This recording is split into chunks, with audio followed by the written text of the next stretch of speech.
Olá, meu nome é Cristiana Giustino e essa é a oficina intitulada Viabilização de Projetos Culturais e as Leis de Incentivo, contemplada pelo Programa Cultura Presente nas Redes, da Secretaria Estadual de Cultura e Economia Criativa do Rio de Janeiro.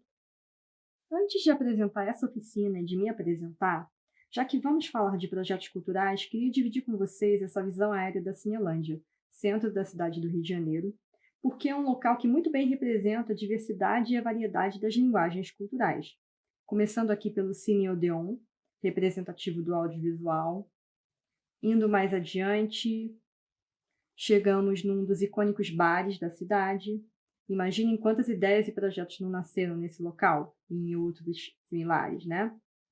Mais adiante, temos o Teatro Municipal, representativo da música erudita, instrumental, popular, da dança. Virando aqui, temos a Biblioteca Nacional, representativa da linguagem escrita, do patrimônio cultural, material e imaterial.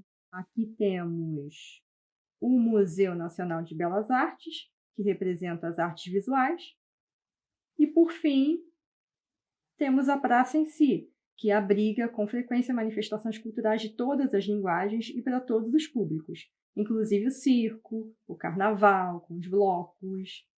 Uma praça pública que é símbolo maior dessa área e, por que não dizer, da cidade do Rio de Janeiro. Bem, dito isso, o objetivo dessa oficina é capacitar fazedores de cultura para a viabilização de projetos culturais a partir de conhecimentos sobre estruturação de projetos e sobre leis de incentivo fiscal à cultura, contribuindo assim à democratização de processos de produção cultural. Aqui estamos falando das atividades e conhecimentos aplicados à primeira etapa da produção cultural, que é a etapa do desenvolvimento, ou seja, a transformação de uma ideia em projeto, a captação de recursos e os mecanismos de viabilização dos quais o projeto dispõe, que envolvem ou não a utilização das leis de incentivo à cultura. Aliás, os processos de utilização dessas leis geram muita incompreensão e até um certo medo. A gente vai ver nessa oficina que não é um bicho de sete cabeças, não. É importante observar que são muitos os debates sobre a questão da utilização das leis de incentivo, mas essa oficina vai se dedicar ao caráter mais prático dos processos. Ela não se destina, por exemplo, a debater a eficácia das leis de incentivo enquanto política cultural. Também não vamos aprofundar o efeito do atual contexto no fluxo dos processos de viabilização de projetos. Conteúdo dessa oficina: adequação de projetos, mecanismos de viabilização de projetos, estratégias de captação de recursos, leis de incentivo à cultura em âmbitos federal, aqui estamos falando da Lei de Incentivo à Cultura, popularmente chamada de Lei Rouanet, da lei do nosso estado, no caso a lei do ICMS, e da lei do nosso município, lei do ISS do Rio de Janeiro. Outros nãos para vocês captarem a proposta da oficina. Não vou abordar outras leis de incentivo à cultura, que não sejam essas já citadas, como o PROAC de São Paulo ou o ISS de Niterói, porque a ideia é trabalhar com as leis que nós, residentes da cidade do Rio de Janeiro, podemos utilizar. Também não vou abordar a lei do audiovisual, porque apesar da sua similaridade com a Lei Rouanet, ela tem uma série de características próprias e ela sozinha daria uma oficina inteira. O beabá do desenvolvimento de um projeto também não vai ser aprofundado aqui, porque até para delimitar o conteúdo, partir do princípio que vocês já conhecem a estrutura básica de um projeto cultural. Sobre isso, a literatura é farta. Aliás, para você que quer aprender mais especificamente de desenvolvimento de projeto audiovisual, eu indico na descrição aqui do vídeo a oficina de uma colega que também está no programa Cultura nas Redes. Essa oficina surge a partir de outra oficina que desenvolvi e apresentei em 2018 no SATED, Sindicato dos Artistas e Técnicos em Espetáculos de Diversões do Estado do Rio de Janeiro. Originalmente ela tinha 3 horas e meia de duração e nessa versão online ela vai ter no máximo 1 hora de duração. Importante ressaltar que o conteúdo aqui abordado não se esgota em 3 horas, muito menos em 1 hora. Existem detalhes e informações que a gente vai aprendendo com o tempo e com prática.Essazinha sou eu. Eu sou aquela pessoa das coxias, do backstage, que não aparece quase nunca, o que eu acho ótimo, diga-se de passagem. Trabalho com produção de eventos desde 2001, me formei em comunicação social, habilitação, relações públicas em 2004 pela nossa querida UERJ. Fiz uma especialização em idealização, gerenciamento e marketing de eventos em 2006. Trabalho com desenvolvimento e estruturação de projetos culturais desde 2008. Sou parecerista técnica de projetos culturais desde 2015 e faço a administração financeira de projetos culturais desde 2018. Ao longo desses anos, já trabalhei com carteira assinada em algumas produtoras e desde 2013 trabalho como freelancer, prestando serviço para instituições culturais, empresas produtoras e artistas. Chega de introdução, né? Vamos começar? Mas antes, dá uma curtida aí embaixo e indica para os amigos, artistas e produtores que queiram atuar mais na etapa de desenvolvimento de projeto ou que estejam em início de trajetória e também para os estudantes que pretendem trabalhar com produção cultural. Antes de falar de formatação de projeto, vou falar desses mecanismos, até para vocês começarem a se familiarizar com os termos. Eu dividi eles em 9, digamos, modalidades. Patrocínio incentivado via editais, chamadas públicas, convocatórias. Aqui o termo patrocínio incentivado se refere ao recurso aplicado indiretamente via lei de incentivo no projeto. A gente classifica nessa modalidade os editais que condicionam o patrocínio à aprovação prévia do projeto em determinada lei de incentivo à cultura. Por exemplo, os editais do BNDES, que pedem que seu projeto já esteja ou seja depois aprovado em Lei Rouanet ou Lei do Audiovisual. Os editais da Oi, que pedem Lei do ICMS do Rio de Janeiro ou Lei Rouanet. E os da Petrobras, que pedem Rouanet. No caso dessa modalidade, você vai ter que prestar contas tanto para o patrocinador, demonstrando como você realizou o que o projeto selecionado propunha, quanto para o órgão gestor da lei de incentivo, demonstrando a realização do projeto, chamado cumprimento do objeto, através de relatório escrito, com fotos, vídeo, clipe, material impresso, etc. E também a correta utilização do recurso incentivado, através da prestação de contas financeira, documentos fiscais, conciliação bancária, etc. Patrocínio ou fomento direto via editais, chamadas públicas, convocatórias. Esses editais não condicionam o investimento à aprovação prévia do projeto em lei de incentivo. Mas, Cris, tem diferença entre patrocínio e fomento? Tem uma diferença conceitual, mas na prática, patrocínio é o termo usado para aporte financeiro das empresas e instituições privadas, e fomento é o termo mais usado no aporte das instituições e órgãos públicos, mas isso não é uma regra, não. No caso dessa modalidade de viabilização, a prestação de contas costuma ser menos burocrática. Você vai comprovar a realização do projeto, conforme a proposta original, com um relatório ilustrativo, vídeos, dados, etc. Mas, Cris, você está falando aí de edital, mas nos últimos anos os editais sumiram, né? Nos últimos anos, muitos editais foram descontinuados e também houve cortes consideráveis nos valores de investimento. Mas ainda tem edital, sim. A plataforma Prozas publicou uma pesquisa recentemente mostrando que em 2019 foram lançados mais de 1.600 editais nacionais e internacionais no Brasil, sendo que mais de 80% foram iniciativas de organizações baseadas aqui no Brasil. Através desses editais, foram aplicados mais de R$ 1 bilhão, majoritariamente em projetos de caráter cultural. Essa pesquisa também identificou que mais da metade dos recursos investidos via editais, 52,8%, é de recursos públicos, 40,2% são recursos próprios dos financiadores e 7% são recursos incentivados, aplicados indiretamente via lei de incentivo. Ou seja, não estamos falando de pouca coisa, né? Voltando então às modalidades. Patrocínio incentivado via captação direta. O que é captação direta? É quando você vai diretamente ao patrocinador em potencial para vender o seu projeto cultural. Ou seja, você consegue o contato da pessoa responsável, inicia um diálogo, apresenta seu projeto, consegue marcar uma reunião para tratar do projeto. Digamos que, feito tudo isso, a pessoa se interessou pelo seu projeto. Mas aí a empresa te informa que só aplica recurso via lei de incentivo. Então, ela vai te dizer que tipo de recurso a empresa dispõe para investir, se é federal, estadual ou municipal. E pode ser que te diga também o valor disponível. Sabendo disso, você vai aplicar seu projeto na lei de incentivo indicada pelo patrocinador. Patrocínio de marketing. É um tipo de recurso também conhecido no mercado como dinheiro bom. Meio questionável esse termo, né? Mas é bom você saber que existe dinheiro bom. Aqui, você faz o mesmo processo de captação do item anterior. Contacta, vende, visita, acerta. Para o produtor cultural, esse patrocínio é só amor, gente. Porque, geralmente, os processos de contratação do projeto e a transferência do recurso, por ser uma relação produtor-empresa direta, são mais rápidos. A sua preocupação vai ser com a execução em si do projeto, sem ter que lidar com os detalhes técnicos e burocráticos que caracterizam as leis de incentivo. E assim como no caso da modalidade 2, você vai comprovar a realização do projeto conforme a proposta original, com um relatório ilustrativo, com vídeos, com dados, etc. Uma desvantagem dessa modalidade é que geralmente a verba de marketing das empresas é pequena e direcionada mais para eventos institucionais do que culturais, mas é um caminho. Financiamento coletivo, o famoso crowdfunding.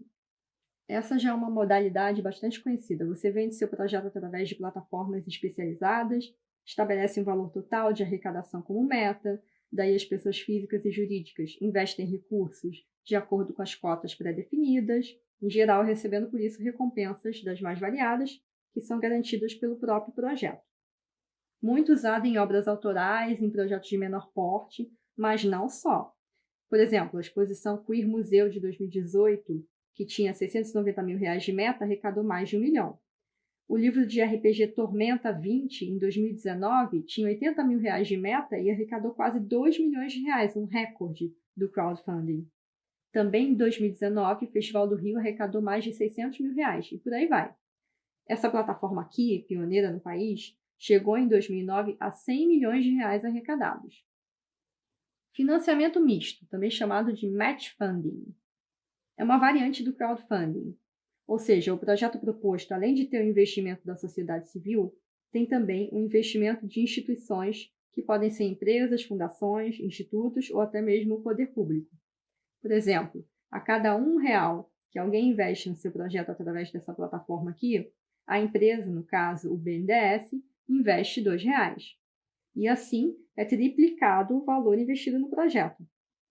Lembrando que nesse exemplo do BNDES, o foco é o segmento patrimônio cultural, material e imaterial. Aqui, primeiro você inscreve o projeto nessa chamada do BNDES e, se ele for selecionado, você inscreve o projeto na plataforma de financiamento coletivo e daí sim começa a captar. Parcerias e permutas, muito usado por projetos sem investimento financeiro.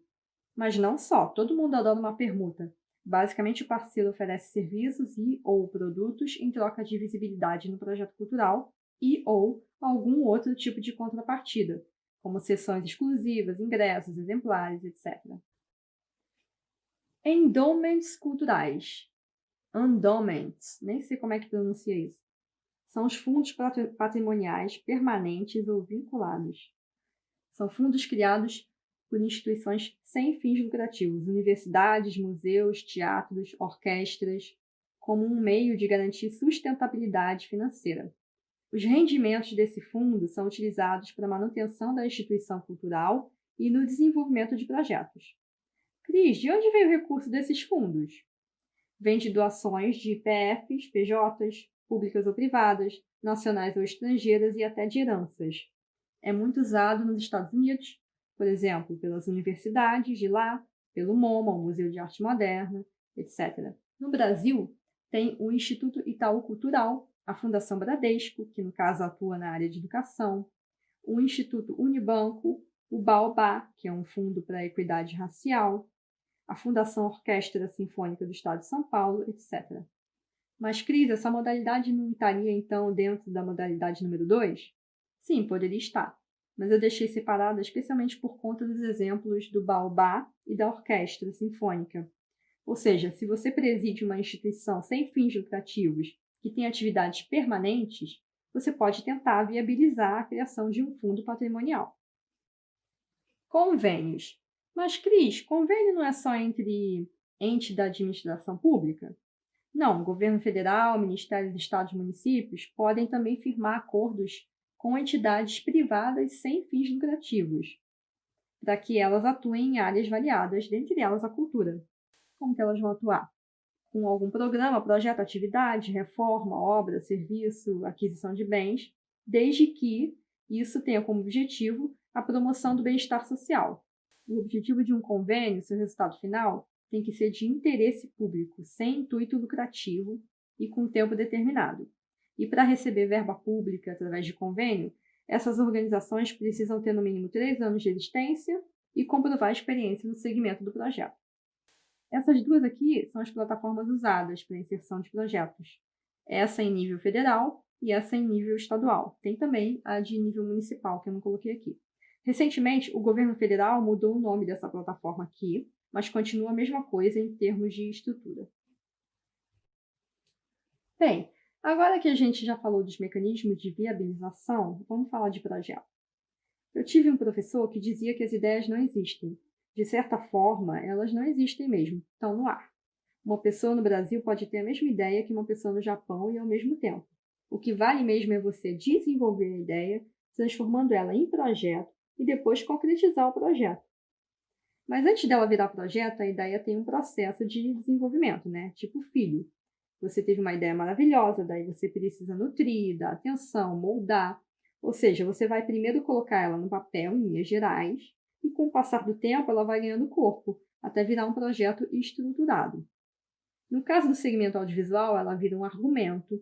No caso dos segmentos artes cênicas e literatura, ela vira um texto propriamente dito, uma obra. Nesses dois casos, você vai registrar na Biblioteca Nacional, se for o autor dele, evidentemente. Mais especificamente no Escritório de Direitos Autorais. Na descrição do vídeo, eu coloquei vários links úteis e, dentre eles, está o da Biblioteca Nacional. Lá você vai ver o que pode ser protegido pelo registro de direito autoral e o que não pode. Por exemplo, projeto cultural não pode, mas o argumento audiovisual, o texto teatral, as canções que dão origem ao projeto cultural podem e devem ser registradas.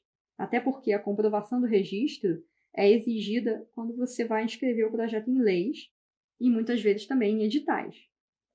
Mas, Cris, o produto cultural que vai resultar da minha ideia é um disco e eu ainda vou fazer as músicas. Ou é um livro de fotografia e eu ainda vou fazer as fotos. Ou é um festival de música, uma circulação de uma peça de teatro que já foi produzida. Beleza. Aí, nesses casos, você não tem que registrar nada na Biblioteca Nacional e nem vão te pedir isso. Dependendo do que for do seu projeto, se ao final da execução ele gerar um bem cultural, você vai voltar lá na Biblioteca Nacional, porque você vai ter que registrar a obra, seja um livro, um disco ou o que for. Bem, dito isso, daí você estrutura a ideia, ela vira um projeto. Mas não pense que o projeto é um só, não. Ele pode já estar super bem resolvido em termos de identidade, de escopo, mas não necessariamente em termos de estrutura. Você vai precisar fazer adaptações no formato conforme a destinação do projeto. Então, você vai ter versões para leis de incentivo, versões para editais e versões para captação direta. A gente vai falar um pouco das estratégias para formatação em cada um desses grupos de versões que vão ser necessárias no processo de captação de recursos. Repito, projeto cultural não é um só, nem é imutável. Ele é quase um organismo vivo, está sempre em transformação.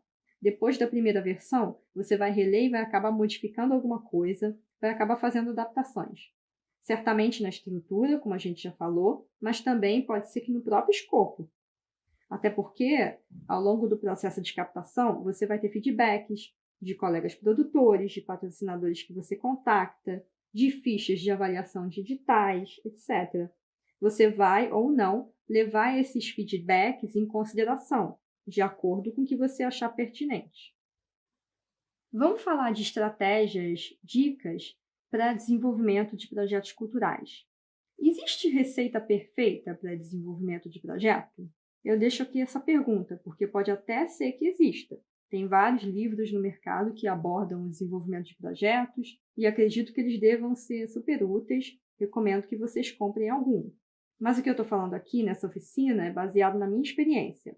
Eu até tenho uma formação teórica em comunicação e eventos, como disse lá no início, mas como tudo na vida, eu aprendi mesmo fazendo, errando, refazendo, aprimorando, e é isso que eu sugiro que vocês façam. Bem, então, caso não exista receita, o que existe? Prática de erros e acertos, boa redação e, principalmente, referências. Seja aquela pessoa que conhece a sua área de atuação.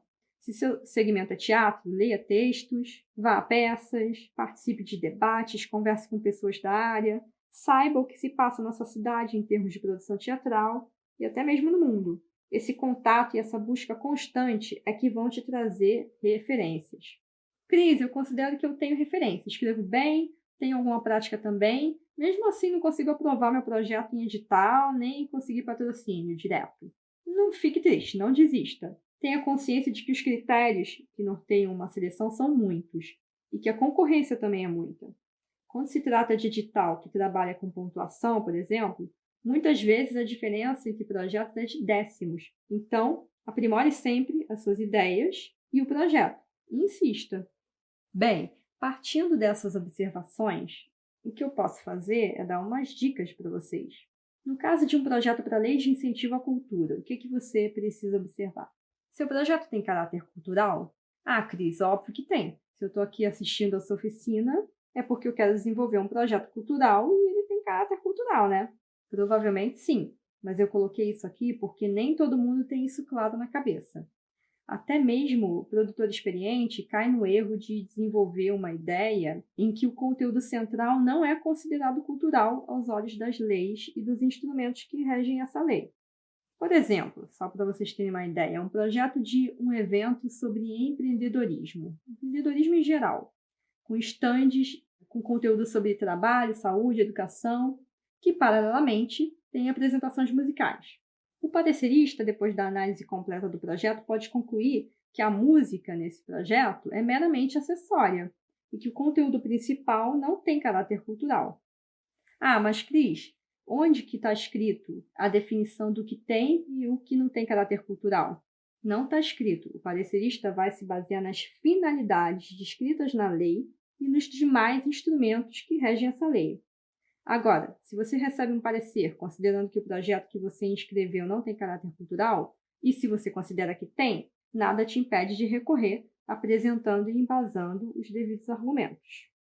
Outro ponto a observar: se seu projeto está adequado às normativas, ou seja, antes de enquadrar um projeto em alguma lei de incentivo, baixa todos os arquivos referentes à aplicação dessa lei, leia com cuidado, faça marcações, está tudo lá. As normativas e os decretos são autoexplicativos e o projeto tem que seguir as regras, prazos e limites que estão ali estipulados. Se você não entendeu alguma coisa, pesquisa online. Se não encontrar a resposta, manda um e-mail para o órgão público responsável perguntando. Se não responderem, liga para lá.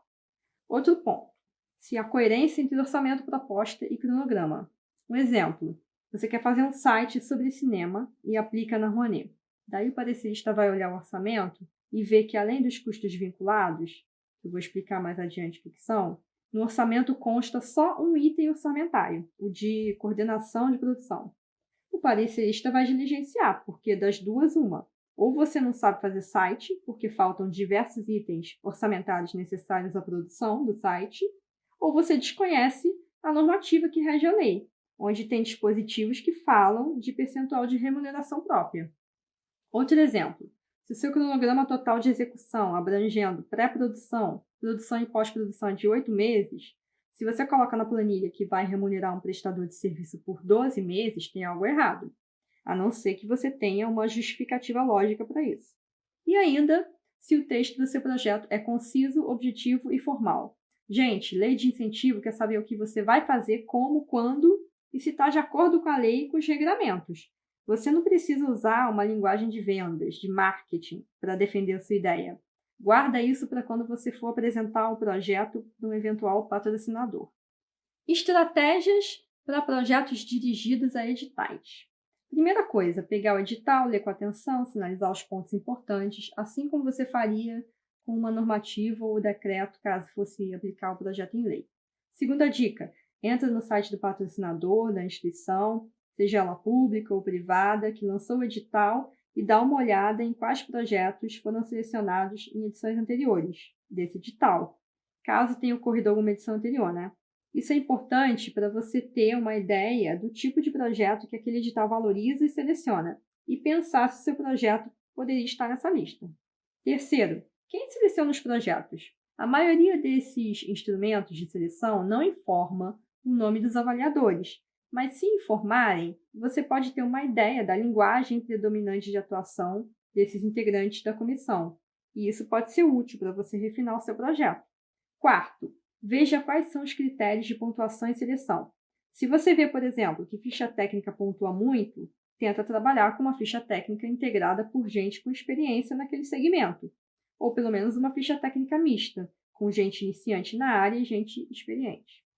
Quinto, não deixar para a última hora, jamais deixar para o último dia. 99% dessas inscrições são online.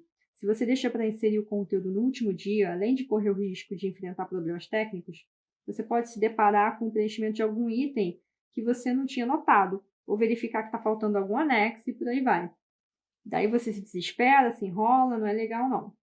Mas o mais importante, deixando para a última hora, você perde a oportunidade de revisar com atenção o seu projeto. E isso pode te prejudicar na seleção. E o texto?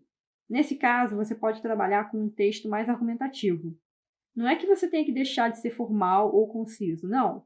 Mas você tem uma liberdade maior para dissertar sobre a sua ideia, usar uma linguagem mais envolvente, menos dura. Sempre, claro, dentro dos itens requeridos e dentro do limite de caracteres, pois a maior parte dos editais impõe um limite de número de caracteres ou de linhas que você precisa seguir, né? Apresentar projeto completo. Isso depende do conteúdo que o edital te pede, mas muitas vezes os formulários de editais têm campos extras. Usa esses campos extras para dizer o que você considera importante acrescentar. Enviar anexos extras relevantes. Idem item acima.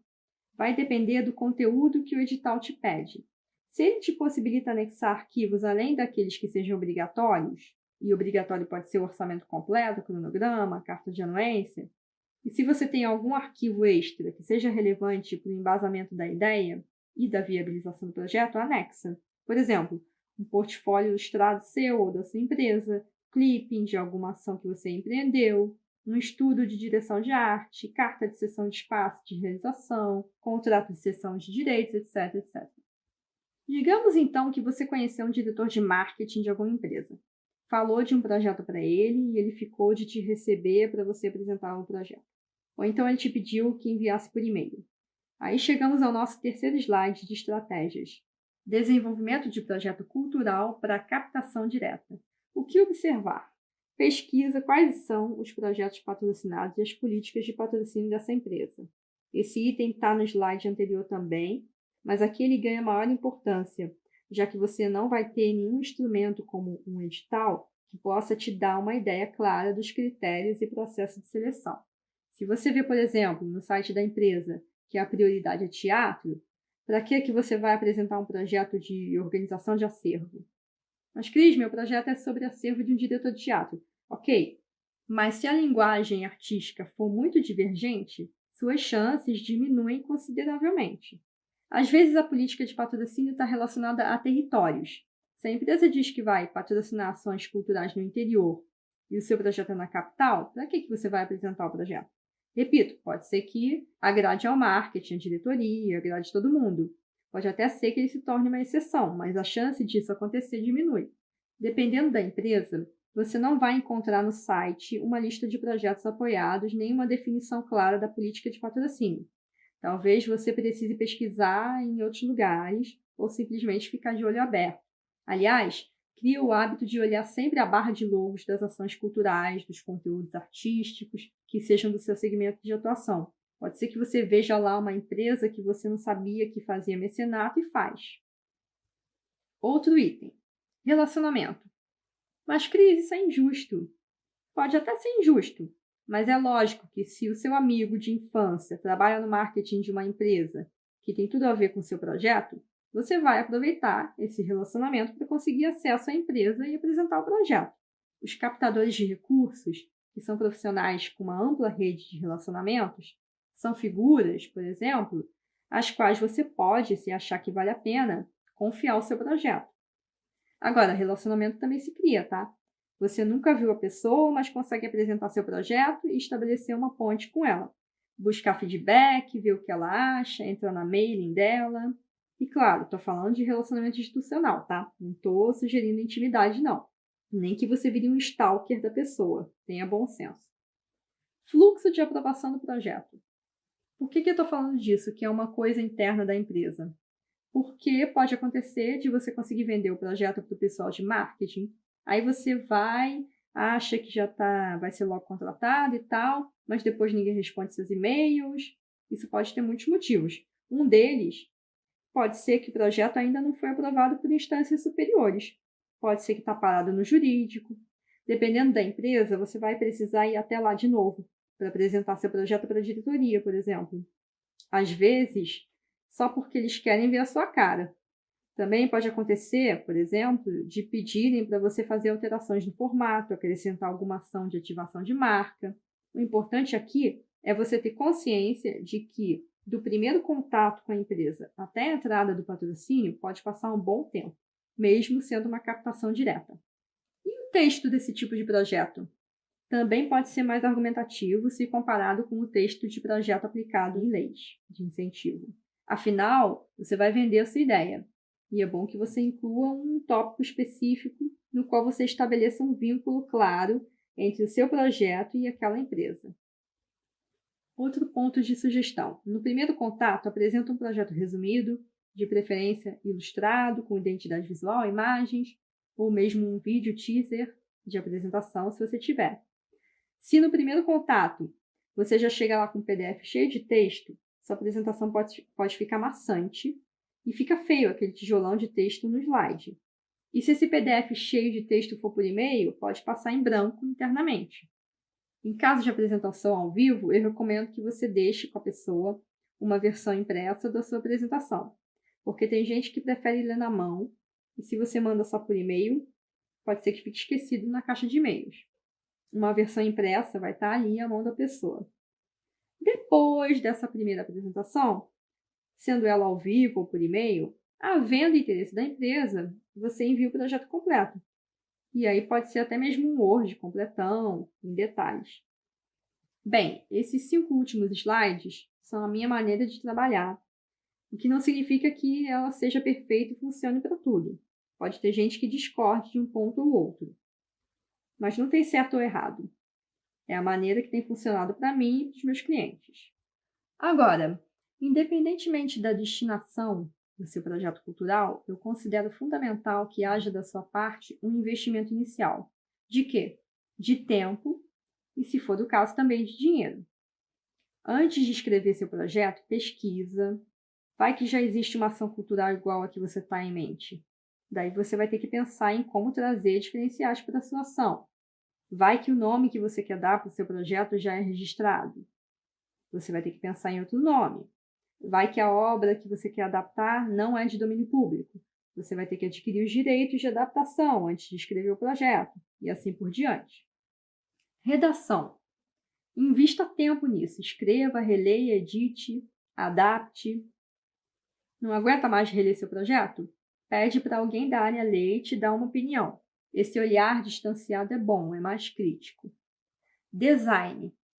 Nesse ponto, talvez você precise investir financeiramente.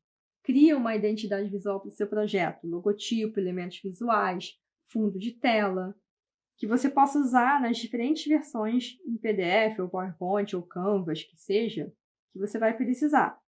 Porque não é legal chegar numa reunião com seu patrocinador em potencial e apresentar um PowerPoint meia boca. Invista nisso. Equipe. Monta a sua equipe principal. Mas, Cris, meu projeto é uma série de vídeo, eu crio, produzo, interpreto, filmo, edito, divulgo, faço tudo. Ok, exceções existem. Mas se a gente pudesse, por exemplo, pagar uma pessoa para cuidar só da filmagem, a gente pagaria, né? Isso te daria mais liberdade para você focar na interpretação. E no caso de projetos maiores, uma ficha técnica com as principais funções é fundamental. Demonstra que você está efetivamente pensando na viabilização da proposta e que você é capaz de angariar parceiros já na fase de desenvolvimento do projeto. Bem, se você não trabalhar esses 4 pontos, pode ter certeza que você já começa a corrida por investimentos em desvantagem. E, finalmente, as leis de incentivo à cultura. São dispositivos legais que permitem que os contribuintes sejam pessoas físicas ou jurídicas, tenham abatimento ou isenção de determinados tributos, desde que direcionem recursos por meio de patrocínio ou doação para projetos culturais. Como já disse antes, essa oficina não é para debater a eficácia das leis de incentivo como política cultural, mas o fato é que elas contribuíram para ampliar a produção cultural brasileira e fomentaram a profissionalização do setor. Por outro lado, geraram dependência do incentivo fiscal e estimularam a lógica de projetos de curto prazo. Hoje existem no Brasil mais de 300 leis de incentivo à cultura, federais, estaduais e municipais. E só para vocês saberem, também existem as leis de incentivo dirigidas a iniciativas no esporte, a iniciativas que beneficiam idosos, iniciativas de atenção à saúde da pessoa com deficiência e por aí vai. A partir daqui, vamos falar das 3 leis que são objeto dessa oficina comparativamente, para facilitar a compreensão. Quanto ao âmbito, a Lei Rouanet é federal, Lei do ICMS é estadual, do Rio de Janeiro, e Lei do ISS é do município do Rio de Janeiro. Em âmbito federal, também tem a Lei do Audiovisual, com foco em projetos de produção de obras audiovisuais. Em âmbito estadual, são diversas as leis. Tem a Lei PROAC de ICMS do Estado de São Paulo, Lei de Incentivo à Cultura do Distrito Federal, Lei Estadual de Incentivo à Cultura de Minas Gerais, etc. Em âmbito municipal, só para citar mais exemplos, tem a Lei de Incentivo à Cultura de Niterói, parecida em termos de processo com a Lei do ISS do Rio de Janeiro. Tem o Programa Municipal de Apoio a Projetos Culturais da cidade de São Paulo, o PROMAC, que, diga-se de passagem, possibilita isenção fiscal não só de ISS, mas também de IPTU. Tem a Lei Municipal de Incentivo à Cultura de Belo Horizonte, etc, etc. Mas, Cris, só começou em 2018 a aplicação da Lei do ICMS? Não, a lei original, digamos assim, é de 1992. A lei de 2018 revogou a anterior. Em relação aos órgãos responsáveis, pela Rouanet é a Secretaria Especial da Cultura, SEC. Pela lei do ICMS é a Secretaria Estadual de Cultura e Economia Criativa do Rio de Janeiro, a SESEC. Pela lei do ISS é a Secretaria Municipal de Cultura, a SMC. Para não confundir SEC com SESEC, vou me referir a SEC como ex-MINC, ex-Ministério da Cultura, para facilitar a compreensão. Quanto ao volume de investimento, via Lei Rouanet, desde 1993, mais de 22 bilhões em renúncia fiscal foram destinados a mais de 61 mil projetos. Em 2019, foram mais de 1 bilhão 490 milhões de reais captados por 3.308 projetos. Via Lei do ICMS, em 2017, foram cerca de 48,6 milhões captados por 193 projetos. Gente, eu não tenho os dados referentes a 2018 nem 2019, mas consta no site da SESEC que em 2019 cerca de 30 projetos captaram recursos via lei do ICMS. Via lei do ISS, em 2018 foram cerca de 51 milhões captados por 247 projetos. Em 2019, 220 projetos captaram algum recurso, mas ainda não foi divulgado o valor total de recursos captados. Esse slide é só para vocês terem uma noção de números. Lembrando que estamos falando de projetos que captaram. No caso da Rouanet e do ISS, o número de projetos aprovados, ou seja, aptos a captarem, é bem maior do que esses aqui. Quem pode incentivar o seu projeto através dessas leis? Via Lei Rouanet, pessoas jurídicas tributadas com base no lucro real e pessoas físicas que pagam imposto de renda e que fazem a declaração no modelo completo. Sim, pessoas, cidadãos que pagam um monte de imposto de renda podem apoiar seu projeto, mas geralmente os produtores preferem focar a captação nas grandes empresas, porque o volume de imposto que elas pagam é muito maior.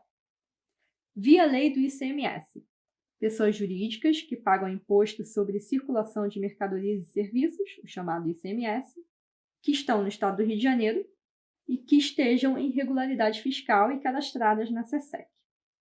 Via lei do ISS, pessoas jurídicas que pagam imposto sobre serviço de qualquer natureza, o chamado ISS, na cidade do Rio de Janeiro, que estejam em regularidade fiscal e cadastradas na SMC a partir do edital do contribuinte. Aqui tem algumas exceções, tá? Por exemplo, microempresa e empresa de pequeno porte, que seja optante do Simples Nacional, não pode usufruir do incentivo da lei do ISS. Detalhe, tem gente que me pergunta, o patrocinador do meu projeto tem que se cadastrar na Lei Rouanet? Não, gente. Primeiro que se houvesse algum tipo de cadastro, ele seria no ex-MINC, não na lei em si, né? Mas, enfim, isso é só uma questão de nomenclatura. Segundo que, diversamente dos outros dois casos, não tem necessidade de cadastro da empresa no caso do incentivo via Rouanet.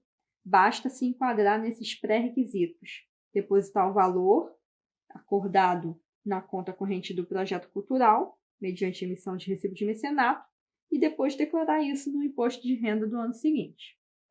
E como é que funciona o incentivo para quem apoia o seu projeto? Na Lei Rouanet, quando o projeto se enquadra no artigo 26, o benefício fiscal é de 30% para a pessoa jurídica patrocinadora, até o limite de 4% do imposto de renda devido. Quando o enquadramento é no artigo 18, o benefício é de 100% para a pessoa jurídica patrocinadora, também até o limite de 4% do imposto de renda devido.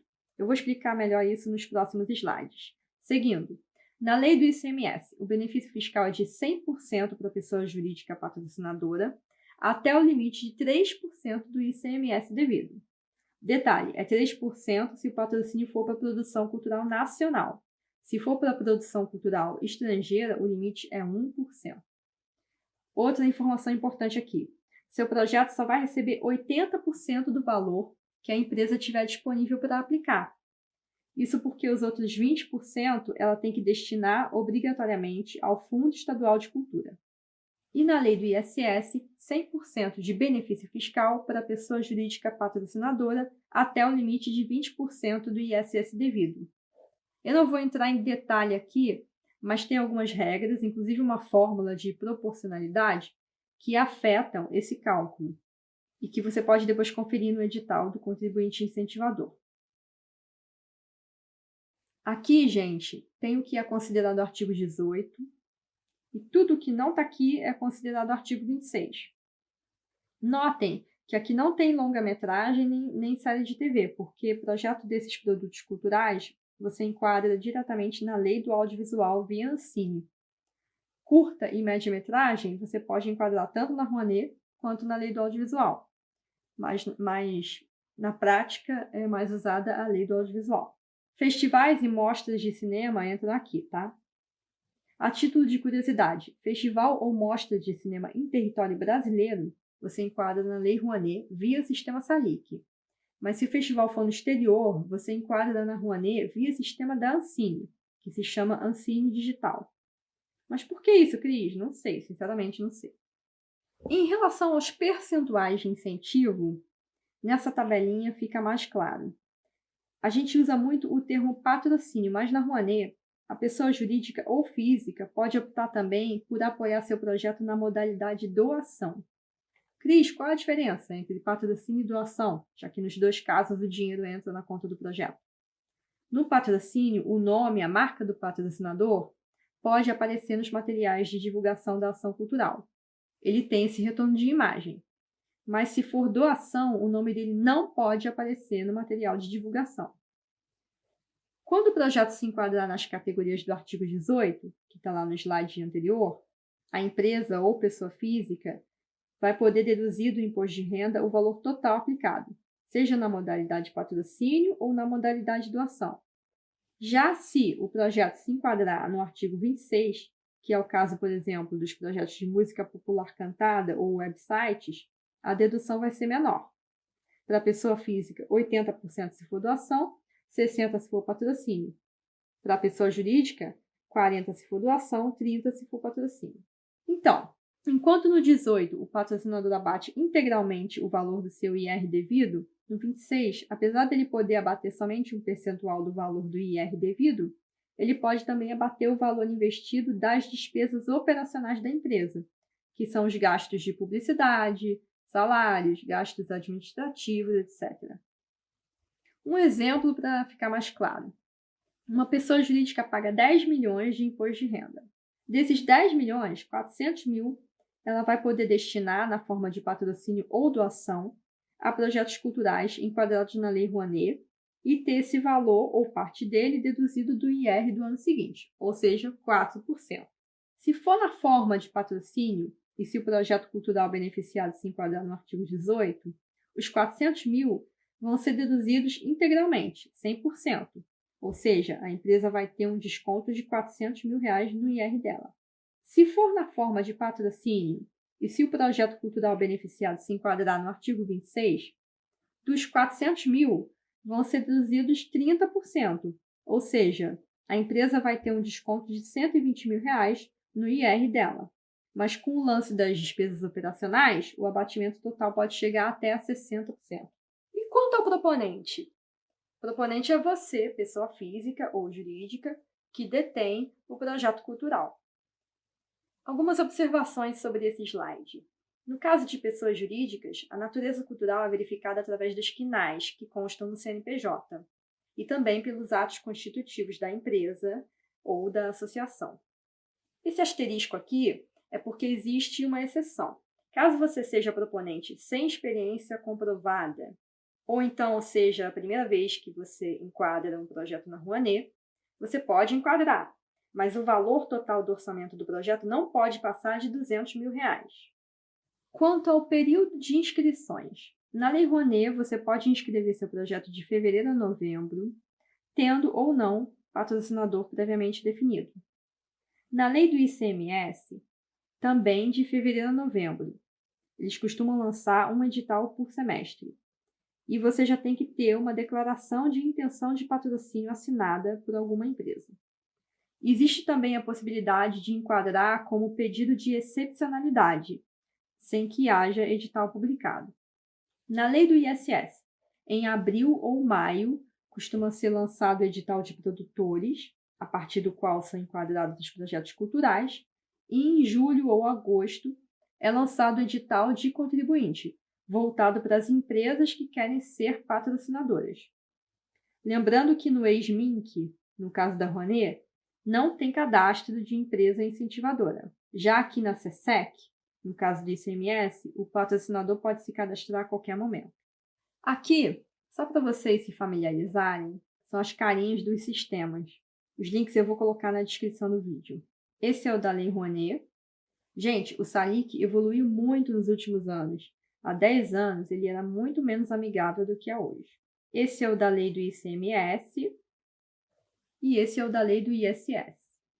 Quanto ao formato do projeto, esses são os campos que constam no sistema de cada uma das leis que você vai ter que preencher quando for enquadrar seu projeto. Aliás, eu esqueci de dizer no slide de estratégias, faça sempre um rascunho do conteúdo no Word e o orçamento no Excel com as devidas fórmulas. Nunca preencha diretamente no sistema. Melhor sempre trabalhar com um rascunho e depois só copiar e colar as informações no sistema. Até porque o sistema dá bug, você pode clicar em alguma coisa que não devia e, de repente, perder todo o conteúdo que já tinha inserido. Enfim, trabalhe sempre com rascunhos, tanto no caso de leis quanto no caso de editais. Uma observação sobre o campo orçamento, que tem aqui e aqui. Você vai precisar inserir os valores orçamentários item a item. Isso toma tempo e pede atenção. Então, prepara antes no Excel e faz a inserção com a devida atenção. Arquivos que você deve anexar ao projeto nesses sistemas. Na Lei Rouanet, variam de acordo com o tipo de projeto. Por exemplo, num projeto de montagem de peça teatral, você vai precisar anexar carta de anuência de pessoas determinantes para aquele projeto, especialmente o elenco. Se for obra de terceiros, você vai precisar do contrato de cessão de direitos ou autorização do detentor de direitos. Se for obra própria, vai precisar do registro na Biblioteca Nacional. Os documentos do proponente são anexos obrigatórios não só nesse exemplo, mas para qualquer segmento cultural ou tipo de projeto. Relatório de atividades culturais e ou currículo também são necessários em todos os projetos, a não ser que você seja proponente de primeira viagem e se enquadre no limite de R$ 200 mil que eu comentei antes. Na lei do ICMS, precisa desses anexos aqui: DIP, é a declaração de intenção de patrocínio, assinada por um representante da empresa interessada em patrocinar seu projeto. Esses outros aqui varia de acordo com o segmento cultural do projeto. Na lei do ISS, não são necessários anexos no processo de inscrição. Os anexos que constam no link que eu coloquei na descrição do vídeo são para serem utilizados em etapas posteriores ao enquadramento do projeto cultural. Quanto ao valor máximo do projeto aplicado. Na Lei Rouanet, o valor total máximo de um projeto ou o valor total que um mesmo proponente pode captar varia de acordo com a natureza jurídica do proponente e com o tipo do projeto. Por exemplo, o microempreendedor individual e o empreendedor individual podem ter até 4 projetos ativos, cujos valores somados não podem passar de R$ 1 milhão. Mas, Cris, o que é projeto ativo? Projeto ativo é desde o projeto que acabou de receber o número de registro, que é o PRONAC, até o projeto que já foi produzido, mas ainda não apresentou a prestação de contas final. Bem, esses limites vão variar. E na instrução normativa atualmente em vigência, vocês podem ver quais são essas variações. Na lei do ICMS, esse valor vai de 8 mil a 1,5 milhão, variando de acordo com a natureza jurídica do proponente e com a linha de ação do projeto. Por exemplo, 8 mil é o limite para projeto de produção de bloco de carnaval de pequeno porte, quando o proponente é pessoa física. 1,5 milhão é o limite para projeto de produção de festivais, seja de artes cênicas, música, cinema ou gastronomia. E na lei do ISS, o valor que um projeto ou um proponente pode aplicar para captar corresponde a 4% do valor do incentivo disponível no ano, que nesse ano, 2020, foi cerca de R$ 2.370.000. Esse limite pré-determinado varia a cada ano, porque depende da estimativa da Secretaria da Fazenda. Você pode aplicar mais de um projeto, mas a soma deles não pode passar desse valor. Mas veja bem, aqui no ISS, eu estou falando do valor aprovado, mas efetivamente você só vai poder captar 2% do valor do incentivo disponível, ou seja, cerca de R$ 1.180.000. A exceção são as associações culturais, que costumam enquadrar mais projetos, e aí elas têm um limite de 3%. Mas, Cris, o valor total do meu projeto é de 10 milhões e eu quero captar a maior parte disso no mercado privado usando incentivo fiscal. Os limites dessas 3 leis não são suficientes para o meu projeto. O que eu faço? Nesse caso, você pode enquadrar nas 3 leis, dentro dos limites de cada uma, e captar por todas elas. Aí, no momento da inscrição, você vai informar: meu projeto custa X, pretendo captar Y pelo Lei Rouanet, W pelo ICMS, Z pela ISS, além de K por outras fontes não incentivadas, se for o caso. Tua planilha vai ter sempre um valor superior ao valor limite daquela lei. Quanto à estrutura do orçamento, para vocês verem por que tem que estar sempre mexendo na formatação do projeto. Observando os modelos de planilha de cada lei, vocês podem notar que cada uma tem a sua formatação. Começando pela planilha da Lei Rouanet. No sistema da Rouanet, você tem que inserir item a item do orçamento. Esse aqui é um espelho do sistema, pois, como eu disse lá atrás, é recomendável que você monte essa planilha no Excel, com fórmula e tudo, para depois passar para o sistema. Na Lei Rouanet, a planilha é dividida pelo tipo de recurso, se é recurso fiscal federal, se é da administração federal, se é outro tipo de recurso, etc. Nesse exemplo, eu só coloquei recurso fiscal federal. Cada tipo de recurso, que no caso dessa planilha é o recurso fiscal federal, é dividido pelos produtos culturais previstos. Você vai ter o produto cultural principal, que é aquele que predomina no projeto, tanto no conceito quanto em volume orçamentário. Você pode ter, não necessariamente você tem que ter, mas você pode ter produtos secundários também. E você precisa ter, de acordo com a normativa vigente, itens orçamentários para execução das contrapartidas sociais. Então, nesse exemplo, temos o produto cultural principal e as contrapartidas sociais. Além disso, cada produto vai ser dividido pelas fases de execução, pré-produção, produção e pós-produção, incluindo também recolhimentos e assessoria contábil e jurídica.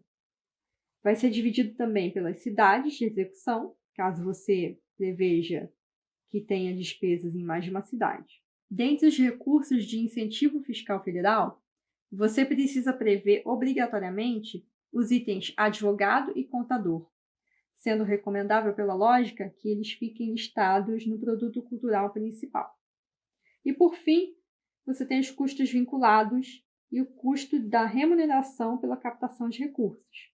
Eles são calculados a partir de percentuais pré-determinados por você, dentro dos limites da normativa e de acordo com as necessidades do projeto.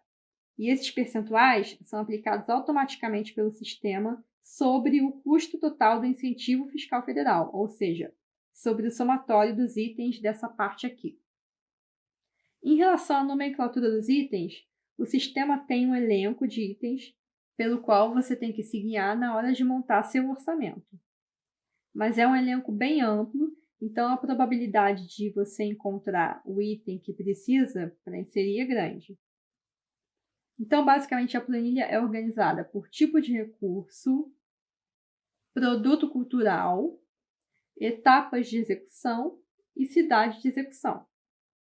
Vamos dar um zoom aqui. Perguntas. Cris, pelos meus cálculos, eu não vou precisar gastar 30% de itens em itens de divulgação no meu projeto. Ok, você vai determinar no sistema e na sua planilha de rascunho que essa despesa vai ser de 10% do total, 15%, enfim, o que for melhor para o projeto. Cris, não está prevista despesa de pós-produção em nenhum produto cultural do meu projeto. Então não coloca, você não é obrigado a colocar. Cris, eu tenho pouca despesa na etapa de pré-produção. Tudo bem. O importante é que a planilha dialogue com o plano de trabalho e com as etapas de execução. Cris, tem um serviço muito específico que meu projeto precisa e eu não encontrei nenhum item no sistema com a nomenclatura adequada. Aí você tem a opção via sistema de solicitar a inclusão de um novo item num determinado produto cultural com a devida justificativa dessa necessidade. No sistema da lei do ICMS, o orçamento vai como anexo. E no link que eu coloquei na descrição do vídeo da página da Secretaria, tem um arquivo para baixar. Aqui, diferentemente da Rouanet, os itens são divididos apenas por tipo: pessoal, estrutura, logística e assim por diante. Quanto à nomenclatura dos itens, você pode determinar de acordo com o tipo do projeto. Não tem uma lista prévia de itens. Aqui, você vai informar a previsão de outros recursos. E aqui nessas colunas, você informa qual valor de cada item seria custeado pelo incentivo da lei ou pela previsão de bilheteria, caso o seu projeto tenha bilheteria prevista. No sistema da lei do ISS, assim como no da Rouanet, você tem que inserir item a item do orçamento. Então, esse aqui também é um espelho, um rascunho do sistema. Vejam que a divisão da planilha já é outra. Os itens são organizados por etapas de execução e, dentro das etapas, por tipo: remuneração com encargos, material e serviços de terceiros. Nessas colunas, você especifica o valor que será incentivado. Detalhe, assim como na Rouanet, consta no sistema do ISS um elenco de itens pré-determinados, mas a variedade é bem menor. Você pode até incluir item cujo nome não conste no sistema, mas dentro de um limite de 3 itens por etapa e com a devida justificativa. Vamos fazer agora um comparativo sobre as principais questões de orçamento. É importante observar que quase sempre vão ter exceções, que podem ser aprofundadas nas normativas e decretos. Para citar alguns exemplos, na lei do ICMS, divulgação é até 20% do valor total do projeto. Mas se o projeto for de distribuição e comercialização de longa-metragem, por exemplo, esse percentual pode ser maior. Também no ICMS, a regra geral é até 10% de itens administrativos, mas se o projeto for de manutenção de grupos artísticos ou programação anual, o limite sobe para 35%. Volta e meia também tem mudança nessas regras. Por exemplo, até 2 anos atrás, o limite de remuneração do proponente na Rouanet era de 20%, agora é de 50%. O ISS não estipula alguns limites, mas aí é recomendável que você tenha bom senso e se baseie pelas outras leis. Agora, se você determina que 50% do seu orçamento de ISS vai ser para cobrir um cachê, a lógica manda que você informe de onde vão vir os recursos para cobrir todas as outras despesas necessárias à execução do projeto. Seguindo, despesas com estrutura administrativa. Eu sublinhei aqui porque não se trata de despesa administrativa em si, que, regra geral, são despesas com pessoal administrativo, material de escritório, manutenção de equipamento de informática, correios, etc. Esse tipo de despesa pode ser custeado pelas 3 leis, de acordo com o slide anterior. Mas as despesas de estrutura, leia-se conta de luz, conta de água, aluguel de escritório, etc., só são admitidas pela Rouanet e somente durante o período de execução de projeto. No caso das tarifas bancárias, a Rouanet não banca, até porque as contas de projetos que são abertas no Banco do Brasil pelo ex-Ministério da Cultura já não têm cobrança de taxas de manutenção, nem de TED, nem DOC. Se você precisar de algum serviço bancário que não esteja incluído nessa isenção, não vai poder pagar com o recurso incentivado.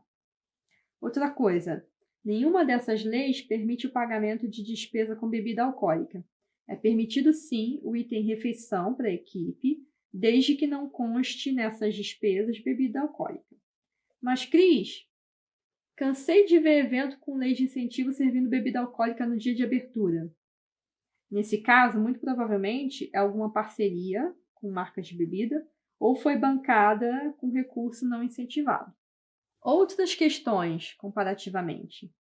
Em relação ao valor do ingresso, na Lei Rouanet, o sistema calcula um valor médio do custo do ingresso a partir dos percentuais obrigatórios do plano de distribuição.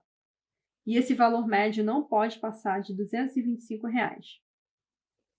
Cris, não entendi. Vamos imaginar um plano de distribuição da Rouanet. Mínimo de 20% dos ingressos são para distribuição gratuita, de caráter social, educativo. Então, o valor do ingresso é 0. Mínimo de 10% devem ser vendidos por valor que não ultrapasse o valor do Vale Cultura, ou seja, o valor do ingresso é até R$ 50. Até 10% você pode distribuir gratuitamente para patrocinadores.